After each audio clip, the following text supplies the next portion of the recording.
You are listening to the Horse Radio Network, part of the Equine Network family. What a beautiful day for horses in the morning. You are listening to the #1 horse podcast in the world. Here's your entertaining look at the horse world and the people in it.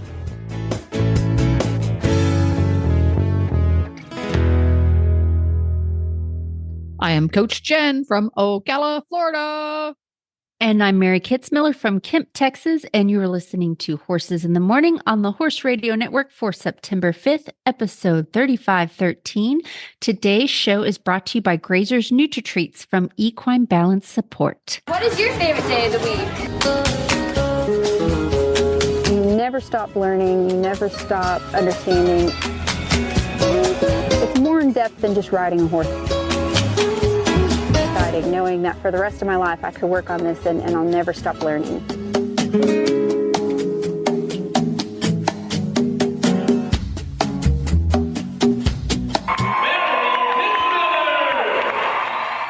Welcome back, Mary. For newbies out there in the world, Mary stops by once a month and we talk about all things horse training. How you been?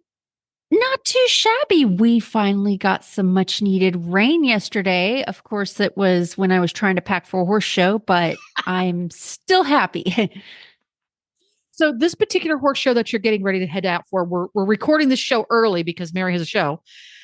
Is it is this an overnight trip? Is this a out and back kind of a trip? This is overnight. I'm headed to Hamilton, Texas, which is in a really kind of remote area. It's gorgeous out there, very Texas-y type place. It's for the Stock Horse of Texas Association that I do. And so I will be traveling there today and showing all day tomorrow and coming back Friday. Whew. So does it take, I know when we used to have to go to overnight trips with the horses back in the day, it basically takes a whole day to pack to go overnight for one night. Pretty much, but mostly that's because of the large amount of procrastinating I do and the 50,000 little breaks I give myself. I could probably have it packed in an hour, but that's not how I roll. Yeah, you have to snack. You pick at it. Yeah. And then I still managed to forget something. Last time it was my stall fork to clean my stalls, which was inconvenient. Well, the good thing about that, though, is they're pretty generic, so you can borrow pretty much anybody's. I think someone up there was looking out for me because it just so happened when I arrived, there was an abandoned stall fork in the barn aisle. And I was like, mine now. Oh, that's funny. So what is the most traumatizing thing you've ever forgotten when you got to a horse show? Oh, gosh, I'm sure. Okay, so this was not for me. This was for a boss that I worked for who was doing demos on his horse who wore a very large fake tail and was very obvious when she didn't have her fake tail. And I forgot it. That was my responsibility. And I was in big trouble for that one. Mm-hmm. So yeah, I'd say that was probably the one that is the most traumatizing that I can remember. Yeah. I try and think of one. I've forgotten so many different things over the years, but I can't come up with one that, gave me the PTSDs. I don't. My husband Glenn swears that I forgot my girth a lot, but maybe I just put that out of my brain. Maybe. I don't know about you, but I have lots of dreams, especially before big horse shows, that I'm getting ready to show and I can't find my bridle. And someone comes running down the barn aisle and they're like, they're calling for your class. They're holding the class for you. And I'm like, but I don't have my bridle. And then I wake up in a cold sweat. I have those all the time. All the time. I think those are triggered by the same bits of our psyche that cause you to have nightmares as an adult, that you forgot what class you have next in school, or you forgot their locker combination, or you haven't shown up all semester in the finals I have that one today. Yes, I have that one a lot. My dad is a retired attorney and still has dreams about the bar exam. And like, that's how long that stays with you. I still have dreams. I went to college, I got a degree, and I still have dreams that, oh, graduation's today, but don't you remember? You didn't take that one credit. You were one credit shy, and everyone's going to hate you, and you're not going to get your degree. And I had those dreams so frequently that I actually kind of gaslit myself into thinking maybe I didn't actually get my degree. Maybe I didn't get my diploma. Yeah. And then I found my diploma in a drawer not long ago. I'm like, oh my God, I do have it. And really it doesn't happen. There's no consequence. I'm a horse trainer. So it's not like I got to show my diploma. But yeah. Oh, wow. That's crazy. Isn't that interesting? I wonder if people, I don't recall having a lot of horse related ones like that. I'm sure I have, but the high school ones are the ones that have stuck with me all the years. The horse ones, they come and go depending on how stressful the horse life is. You forgot to feed them, or you forgot to turn off the water, or oh God, yeah, whatever like that. But speaking of horse shows, things have been going swimmingly for you and Remy this season. And you posted on your Facebook the other week a picture of a first aid kit. But it wasn't the kind of first aid kit. I looked at the picture and I said, how do you fit a first aid kit in there? So please explain the picture.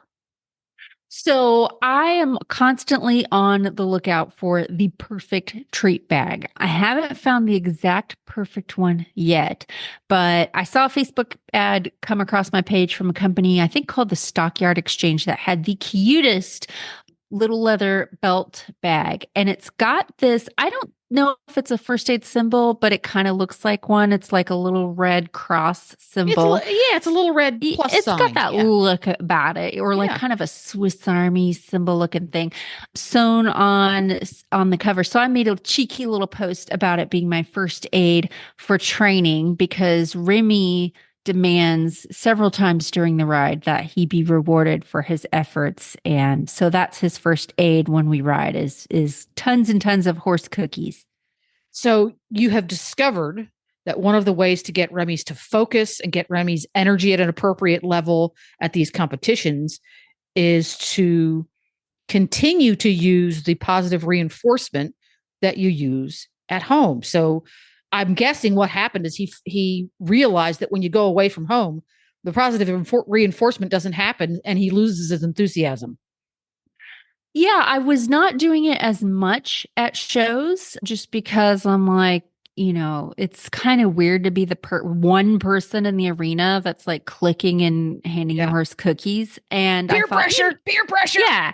I thought, you're responsible, boy. You should know your job. And the goal of positive reinforcement is to space out the treats. And Remy will do everything I ask without having to have cookies. But I did notice we're allowed to practice on the trail course beforehand. So which is amazing. So when I go out on the course, I go to every obstacle and I go click treat, click treat, click treat. And it is my secret weapon, because when we go in the show pen and show, he just dials in. He's like, yep, I know what I'm doing next. And it's really improved his performance. I truly think it's helped him gain those few extra important points. Well, that's something there is. And I think a lot of folks, when it comes to positive reinforcement or R+ or click or whatever you want to call it, training, we do tend to set it aside when we're in public venues because peer pressure, you don't want to be that person. But there's no reason, if you do it well and it's successful, why you can't let that help you at competitions as well, especially if you're very competitive. Those 2 little points that you earned because you got your horse's enthusiasm level amped up by using the same system you use at home, that's the difference between getting an 8th place and a 2nd place, right? Exactly. Yeah. And I've learned to lean into it. Like, they can make fun of me all they want. I don't care. They know that I love my boy. Laugh all the way to the championship. And one of the treats Mary and I both love to use when we are doing our R+ training, or just when we want to reward our horse, are Grazer's Nutri-Treats from Equine Balanced Support, because they're more than just treats. They are a blend of carefully chosen ingredients designed to support your horse's neurologic system, metabolic health, immune function, hooves, and coat. It's got it all in one horse treat. They are made without high sugar or molasses-based ingredients, so they're a healthy snack option. Grazer's Nutri-Treats are metabolically safe, so they're a great choice for horses with special dietary needs or just a propensity to be a little chunky. Reward your horse for a job well done, all while supporting their overall health and well-being.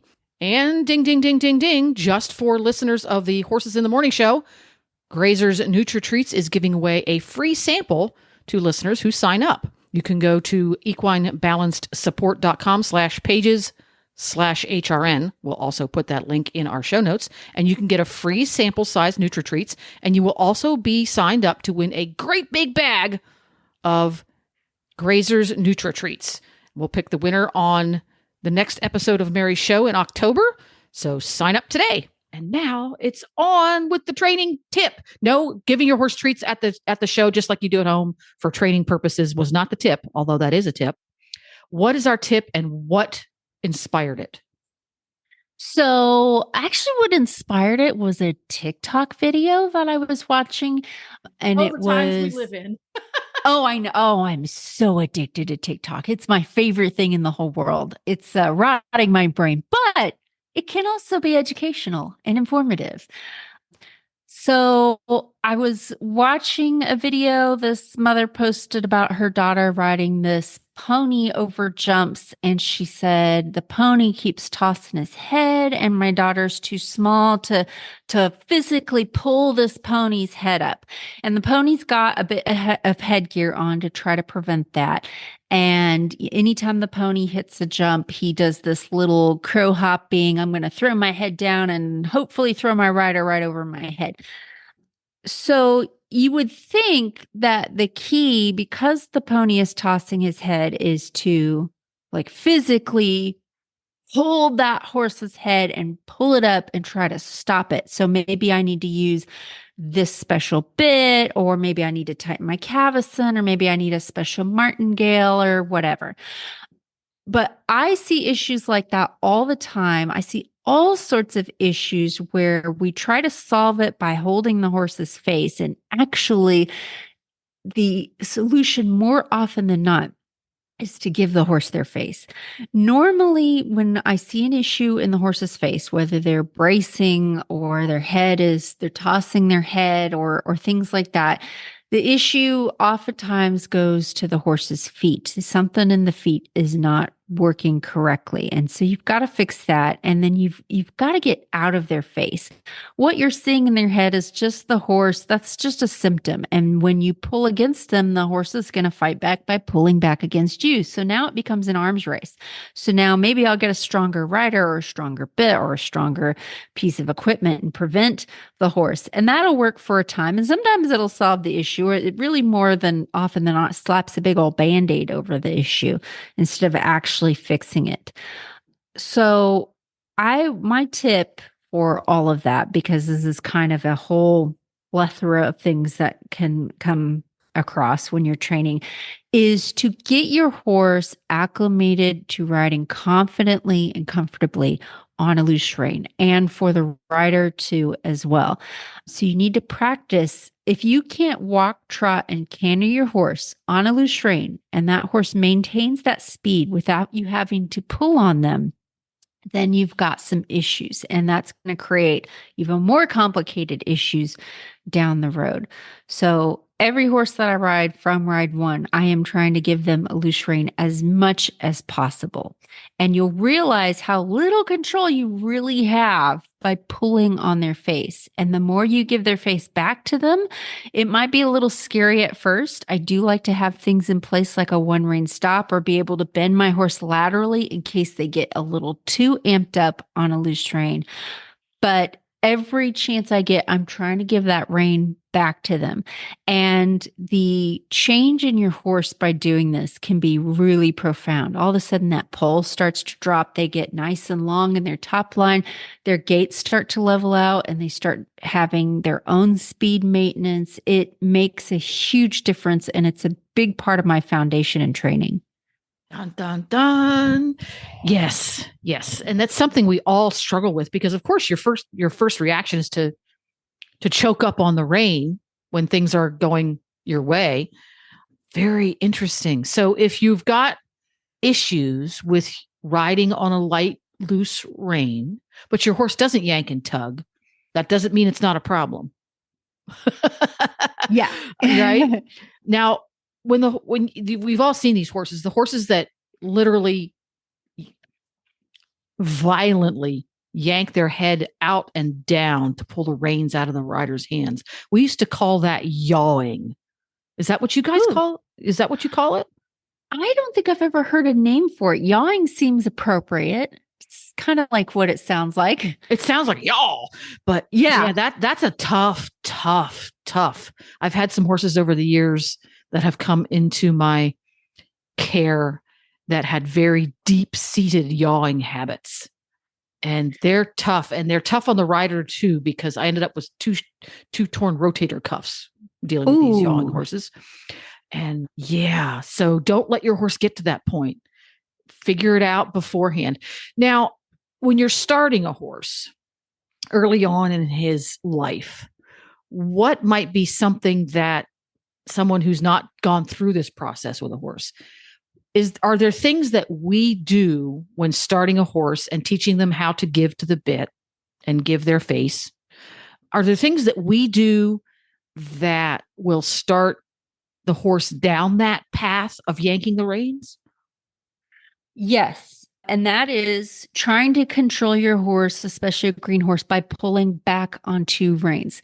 That is actually a total illusion. That horse is strong enough that I could put barbed wire in his mouth. And if he was really determined, he could still take a hold of that and take me for a ride, because you're pretty much playing tug of war with a 1,000-pound animal.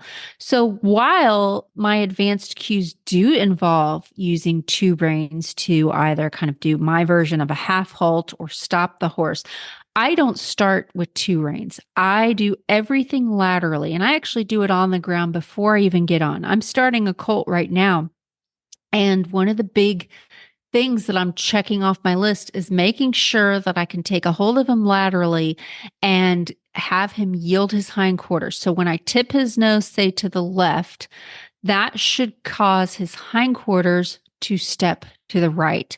If I have that, that's my brakes and that's my clutch on the horse.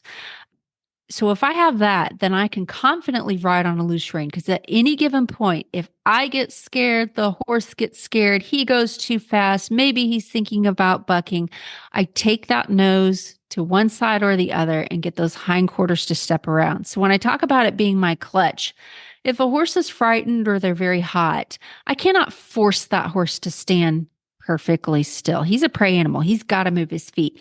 But what I can do is I can make him go lateral, and I can get those hind legs crossing one in front of the other. And he can go around in tiny little circles, yielding those hindquarters as many times as he needs to feel okay.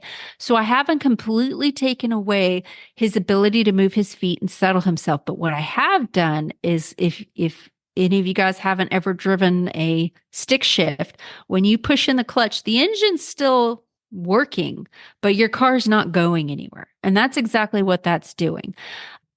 So I start there I work on one rein at a time. We're either going left or we're either going right. We're either yielding left or we're either yielding right.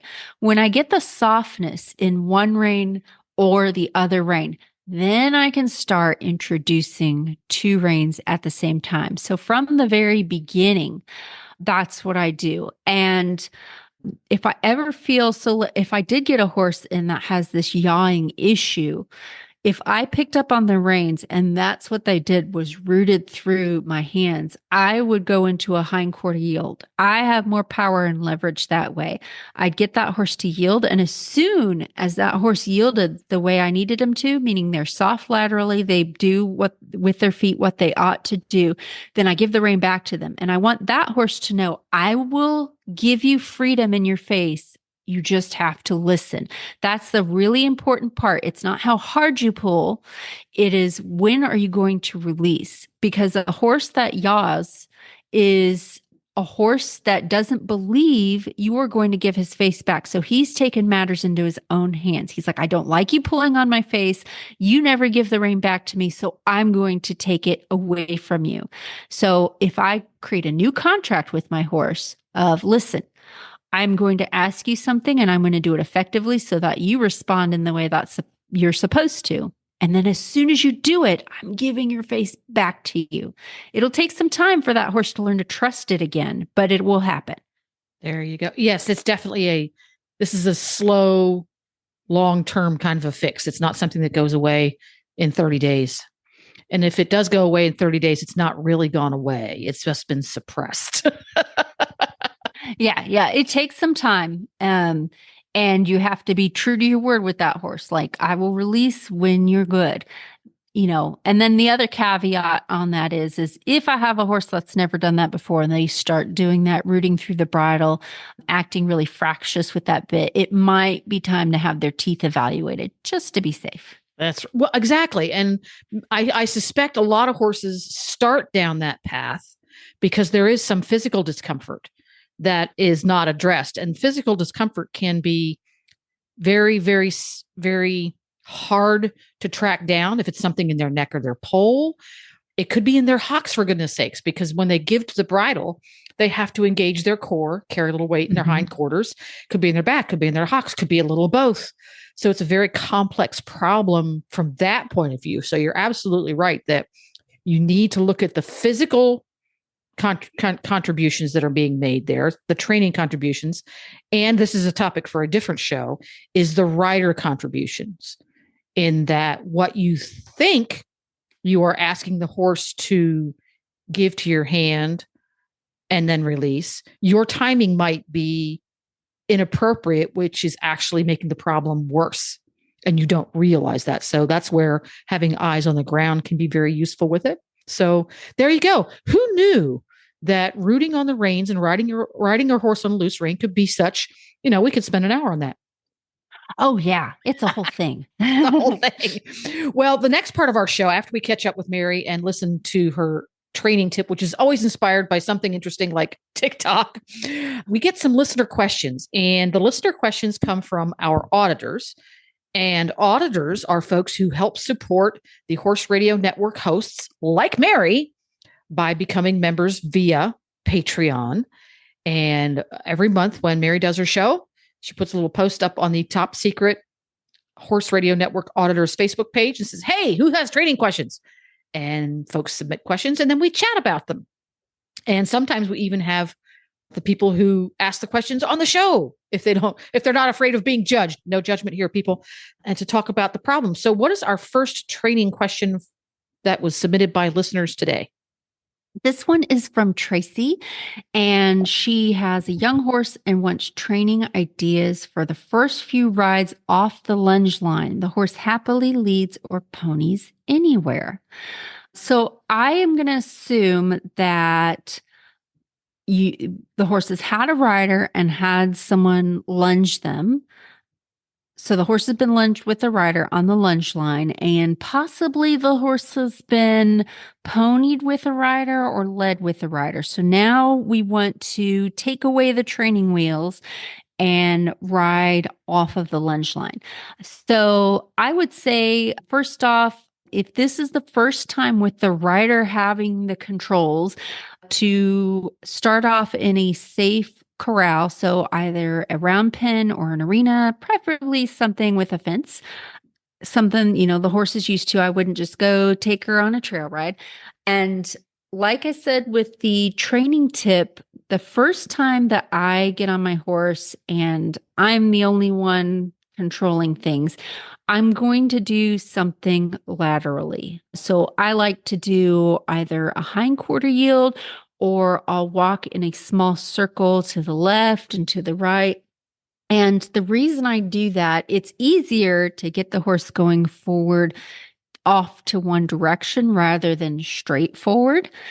And if, let's say, the first time I asked my horse on my own, to move, and maybe they get scared. Maybe they get scared of my leg or they get confused. If I'm in a small bend, I'm already halfway to a one rein stop. So if the horse takes a few steps and goes, oh my gosh, this is weird, I'm scared, I'm going to jump, I'm going to do this or that, the other, I just have to tighten that bend until they yield to a stop. And then I can reevaluate. I can get off or I can try again or whatever. So that's where I start out, is just going one direction and then going the other direction. If the horse feels calm, then I will start to let them out of that circle, and I don't pick any particular direction for them to go. I don't try to put them on the rail or get them to do any sort of pattern. I just let them go out on a loose rein for a little bit. And I don't just let them go off into the wild blue yonder. I'll let them go 10, 15 feet, and then I will check them by going into a yield or, a one rein stop. So that's just to tell the horse, hey, I'm going to let you out a little bit, and then we're going to come to a stop. And it's just to, again, check on my controls, make sure I got brakes, make sure the horse is okay, make sure the horse is with me. And then I'll let them out a little bit more, and I kind of let them go where they want. I keep a loose rein, yet I am also ready to bend the horse. So what I do, if maybe it's a particularly nervous horse, I'll give them a loose rein, but I'll have my hand slid halfway down that rein, and I'll kind of have my hand jutted forward. So I'm not pulling on the horse, but it's very easy for me to bend the horse quickly if they get upset. So that's going to be a lot of my first ride, is just to let them out a little bit, bend them down, let them out, bend them down. As I get more confident, if the horse feels nice and calm and relaxed, I'll let them go further and further out. So let's go 50 feet and then bend, and then 100 feet and then bend. Maybe that's enough for the first ride off the lunge line, is just at a nice walk, depending on the horse. But if the horse feels pretty good and they feel like they're listening, I can start stretching them into a trot. So I'll let them trot a few strides and then sit down, relax, bend them down. And then go a few more strides at the trot, sit down, bend them down, and so on and so forth until they can trot long distances. If that feels pretty good, then maybe I'll push them into a canter. And again, you don't have to do this all in one ride. This is just how I progress. Maybe it takes 3 or 4 rides to get to this point. But a lot of my first rides are just go forward and bend to a stop, then go forward, then bend to a stop. I'm not going to do any directions with them, like hardcore, let's go on the rail, or let's go left, let's go right, until that horse can easily walk, trot, and canter on a loose rein. Once they have that, then I can start giving them a little bit of direction with the reins and maybe doing a big lap around the arena kind of thing. So that's what my first few rides look like. Very interesting stuff. So particularly when you have a horse who is not naturally forward, they tend to be bulky. And some of them are. Some of them get goosey and zippy, and some of them get bulky. Do you ever use a second horse, have a rider on a second horse to give that horse an impetus to move forward by following another horse or going towards another horse? Oh, yeah. If I'm lucky enough to have another rider, I would totally do that every time. So it'll help the lazy horse go forward. It can help the nervous horse settle down. So if you've been ponied on this horse before, I would definitely have that pony horse just standing around the arena just as a buddy for your horse. That emotional support pony. Yeah. Exactly. And it can help. I've had sticky horses that I couldn't quite get into the canter, and I've had a lead horse pick up the canter ahead of me, and then my horse is like, oh yeah, we're cantering, let's do it. So yeah, if you're lucky enough to have a buddy on a broke horse help you out, totally, that would be amazing. Yeah, that's interesting. So cool stuff. Yay, thanks for sending that in for us. Do we have another question? Yes. Let's backtrack to the lunge line since we're kind of on that theme. So Nicole asked what to do when your horse goes crazy on the lunge line. So all other times, leading and riding, she's completely fine. But when I try to trot her on a lunge line, she starts bucking and rearing. It's like she learned lunge lines are to get wiggles out before I got on her. But now I just want to be able to watch her gaits when needed.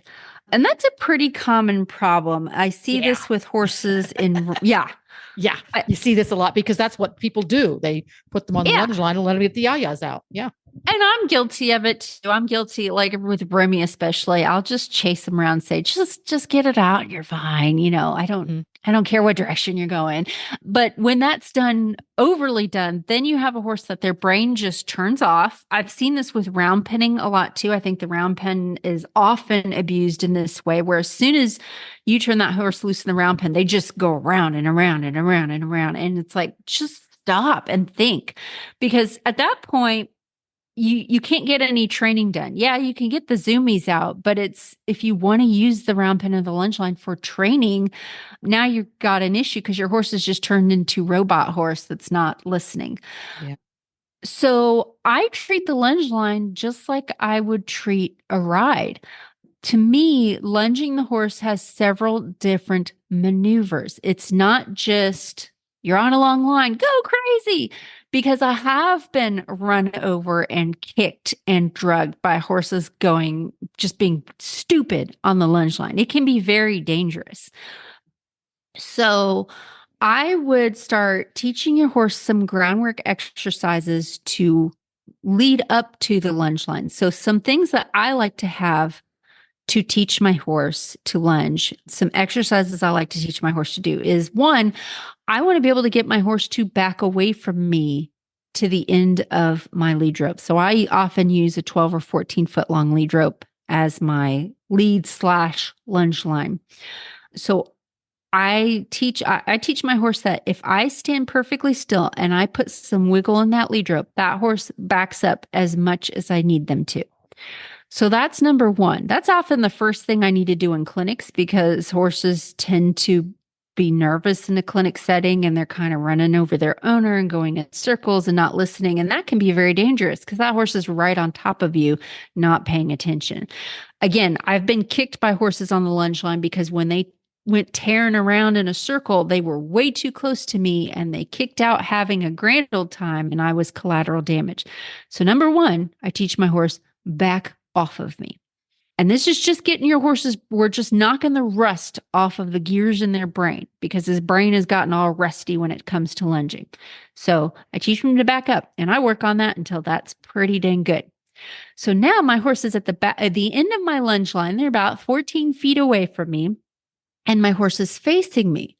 So if I wanted my horse to go forward, but they're facing me, the thing that will happen is the horse will run into me. So what do I need to have happen in order for my horse to go forward on that circle without running into my space? Well, I need them to step their shoulder about 90 degrees one way or the other. So that's another maneuver that I need to teach them to be a good citizen on the lunge line. So I'll break that down all by itself. And I want to be able to put pressure the front end of my horse's body and have them step their shoulders away from me. It doesn't need to be a perfect pivot reining spin. Ooh, I need to work on that one. Yes, that is so important, especially if you've got a really pushy, dangerous, belligerent horse. I get control of those shoulders. And so I teach my horse when I point, and the point is a visual, but I'm also, when I point the direction I want my horse to go, I'm putting feel in that lead rope, and that feel should go from my hand down the lead rope to their face and tip their nose the direction I want. And they should know to step one way or the other, depending on where I'm pointing. This also, if you're starting colts, is going to be very similar to a rein aid later on in their life because they feel that halter gently leading them the direction they ought to go. So this is very important for that.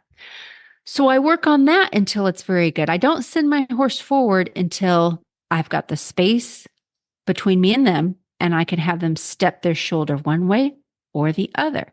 And I'll work on that individually until that's very good. So then what I want to do, I don't from there go whoopah and send them forward because they're going to go right back into that old habit of just running off. I'm going to say, go forward a few steps.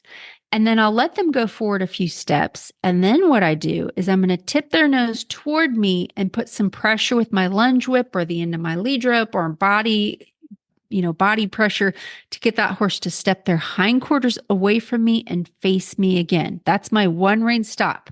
I've got shoulder control to tell him, here's the direction I want you to go. And then I have a break, which is tipping the horse's nose toward me, getting the hindquarters to swing away. So now I've got something to practice with. So get the horse to back up, step your shoulders, go a few feet forward and stop. And then I'll send him the other way. Shoulders, few feet forward, stop. Send him the other way.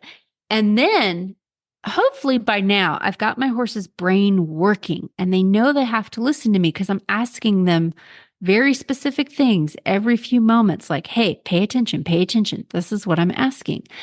So usually by then the horse is pretty attentive to me and they're realizing, oh, this is different than what I've used to doing, and they're paying attention. So when I sense that, then I'll say, okay, why don't you go like a quarter of a circle and then stop. And every time I stop that horse, I'm going to walk up to him and with my lunge whip or with my hand, pet him on the face and say, hey, that's really good. I want to make him feel very good for paying attention to me. I'll give him a little break. Then I'm going to ask you to go the other direction. So step your shoulder to the right.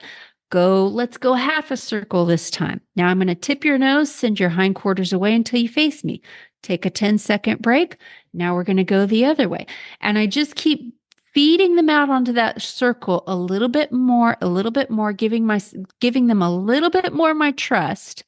And let's say I've got that horse going around a circle or two and they're nice and calm and paying attention. And then all of a sudden the demons take over and they take off again. I just step to their hindquarters, tip their nose toward me and stop and say, nope, we'll have none of that.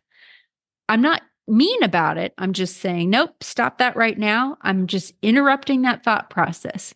And then I take a breath and then I say, would you like to try that again? Let's go again.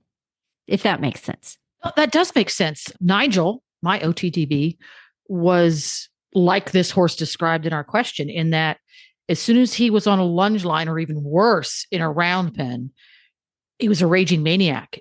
He would go out to the end of the line and just tear around, bucking and leaping and cavorting. And if it was in the round pen, it was even worse. He would go so fast, they would hit his feet on the bottom edge of the pen. And he came with it. The first time I ever put him on a lunge line, he just did that instantaneously.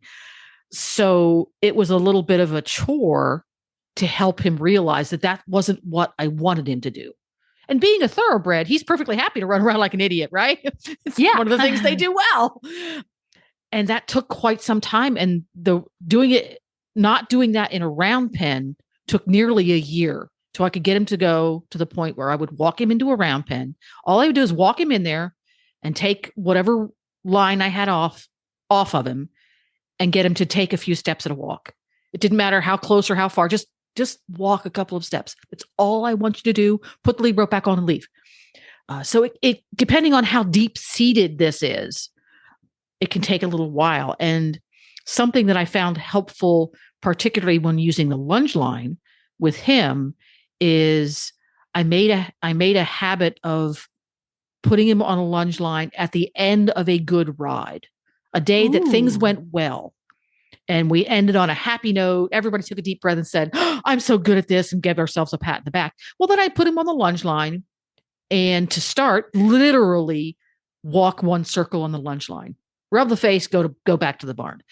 And I would add those as often as I could to our training days so that he learned to associate that process with something pleasant. He didn't have any yah-yahs because he'd already gotten those out while we were riding, because these horses have what you talked about a long time ago, and it stuck with me, the poisoned aid. They've got it in their brain, very thorough, that this is what is required of them, either because they've been taught that because they've been chased, or that they've been trained badly. And for them, it's a very unpleasant experience and they're actually a little afraid. So combining that whole retraining process and helping your horse be in a state of mind where he's ready to take in some new information can help you out. But again, this might be something you're going to find huge progress in a month and a half, and it might be something that is a little bit longer struggle depending on what your horse's innate energy levels are. Yeah, untraining stuff can be very tricky, but I find giving my horse little brain teasers like that, like you need to stop and wait until I ask you to go. And sometimes that's all I work on for that session. And that will get more done to help kind of wade through all the muck in their brain than just letting them go around and around and around and around. So it can be tricky, but it can definitely be done. There you go. Now we're going to take a quick break from one of our sponsors. And when we come back, we are going to have another training question. For first-time horse owners and new riders, finding the information and support you need can be challenging. That's why Equine Network has partnered with Sentinel and Absorbine to bring you My New Horse. From important horsekeeping information and how-to videos to social media communities, exclusive experiences, and more, My New Horse is your one-stop shop for riders of all levels and disciplines looking for easy-to-understand horse care information and guidance. Start your horse ownership journey today. Visit mynewhorse.com. And we're back. What's our next listener question, Mary? It is from Taylor, and it is how to help a horse canter. Any good exercises to help teach horses who struggle with the canter? So I am going to assume the horse is healthy and doesn't have any pain issues that are impeding on their ability to canter. It's just a horse that has difficulty canter. And I'm going to guess maybe this horse has difficulty maintaining the canter. So this would be a very good candidate for a loose rein ride. Uh-oh. Yes. Here it comes again. Yes, because, and I see this more in the English world than I do in the Western world because, it comes down to the style in which we ride our horses. So for an English horse, we ride them on the bit. We have them collected and accepting contact. Western horses, the pinnacle of a finished Western horse is to be able to do everything on a loose rein. So Western horses can often have difficulty accepting contact, whereas English horses and riders can sometimes have difficulty riding off of contact and not having that little safety security blanket of being able to hold on to my horse's face, which we don't even on contact. That's not what we're really trying to do.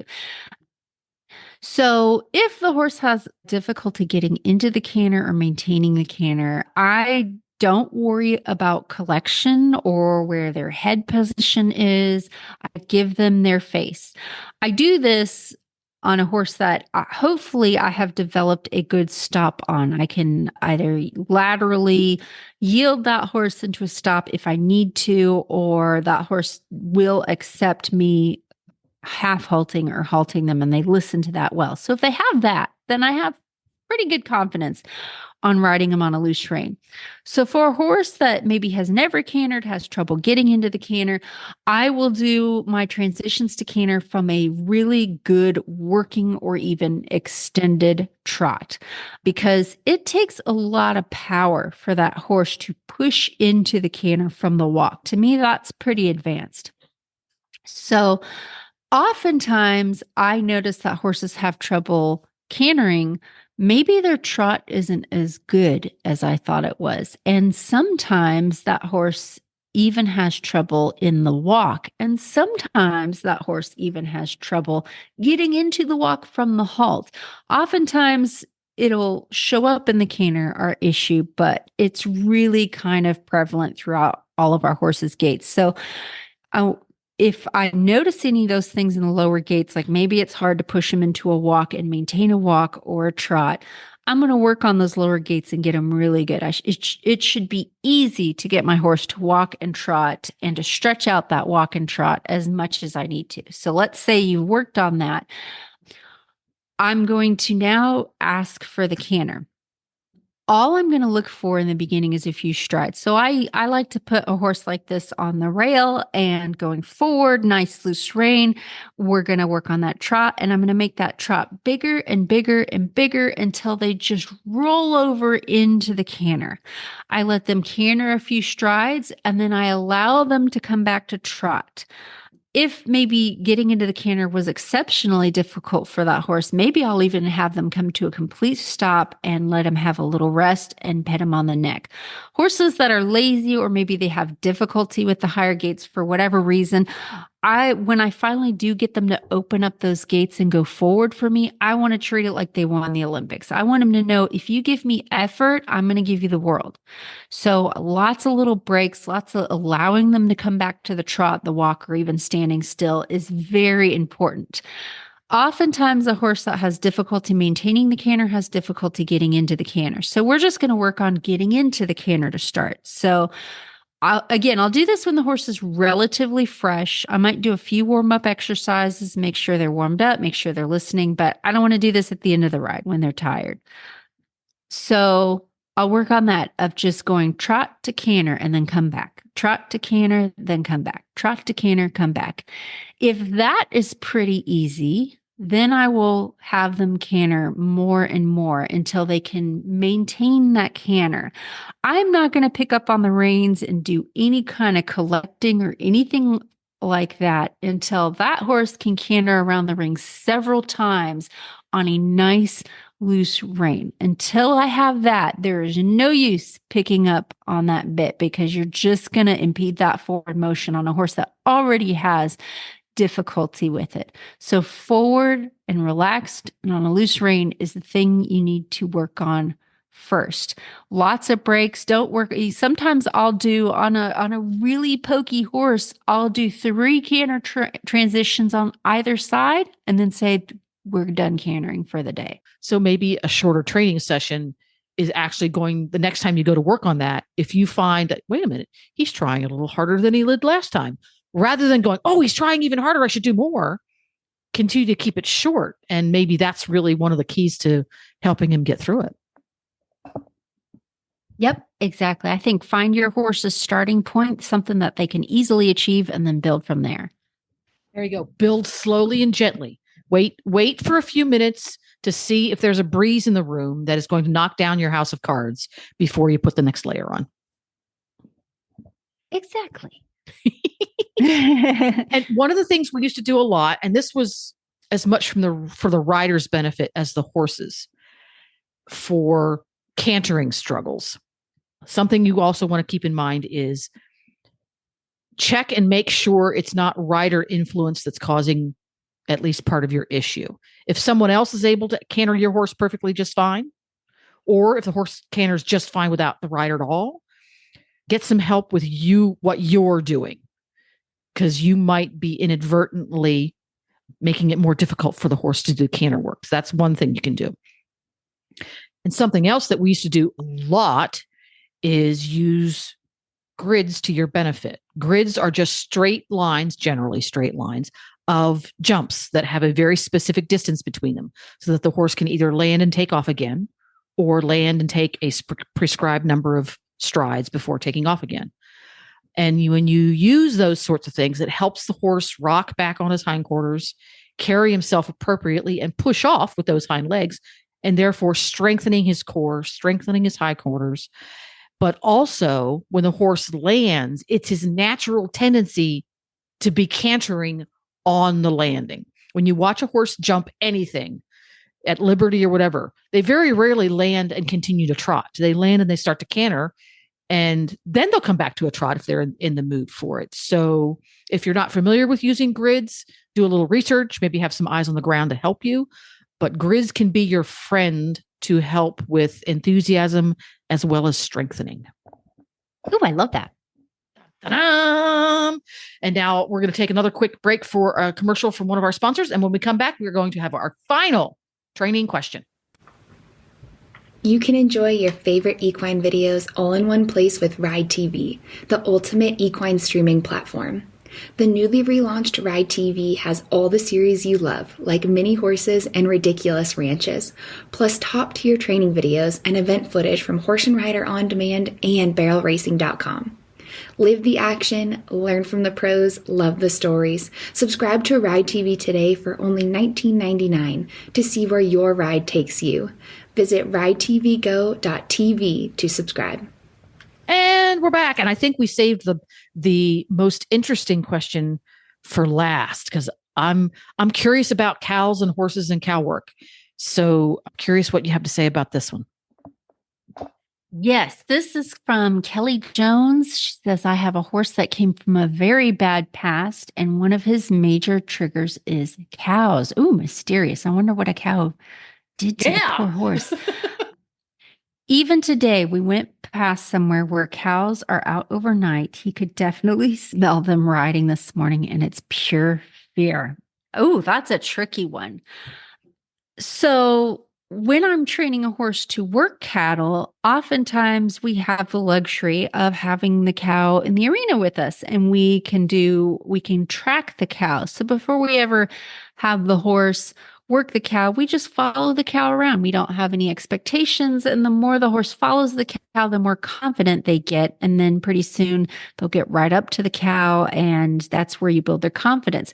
But cows in a pasture are a totally different ballgame. And I've had horses that were confident working cows in the arena, but then when they walk past cows on the trail ride, they're like, what is that? So that can be... Well, it's scary for horses because domesticated cattle are often curious and they will gallop towards the horse. Oh, yeah. Which, of course, freaks the horse out. Yes, exactly. So this one can be pretty tricky. Some tips that I would have for this one is if you have the ability to ride behind a confident horse in these situations, that can always help. I would say probably if this was my horse, the biggest thing I would try to understand is where this threshold occurs. Obviously, you can't always control when and where there will be cows, but if you have cows nearby and okay, when I ride past this particular pasture, it may or may not have cows or the smell of cows, but I know this is going to be the area where my horse has fear. I would get an understanding of where the threshold for that horse is, where they go from like arousal, nervousness, curiosity, all of that into the what you call pure fear. And I would do everything I could to stay under that threshold. So when you're training a horse, we can run into the danger of something called flooding, where you overexpose the horse and to something scary, and the horse ends up just kind of shutting down. This can often be confused with, look how quiet he is because I beat him all over the place with this plastic bag. We don't want that. We do want to think about more in terms of habituation. So if I had the ability, if there was this one particular pasture where the cows were, I would ride my horse to the point that I'm starting to see signs of this kind of alertness and arousal in the horse. And I would not go any further. I'd ride him right to the edge of that point, have him stay there for a moment, and then I would retreat back. And that's where I would start and just see if I could inch that line along a little bit every day. So whether this is creating a big distance between you and the pasture or approaching the pasture with the cattle, and again, staying well under that threshold and just kind of pushing on his little bubble of comfort every day and trying to keep it as pleasant and low energy as possible. That's probably how I would approach this situation. Yeah, again, this is really hard because if the cattle are pastured and you just never know if they're going to be off in the distance, if they're going to be up close, and that can make it really, really hard to work with. I was wondering, I was trying to take a page out of clipper desensitization, where you're trying to get your horse used to the sound of the clippers.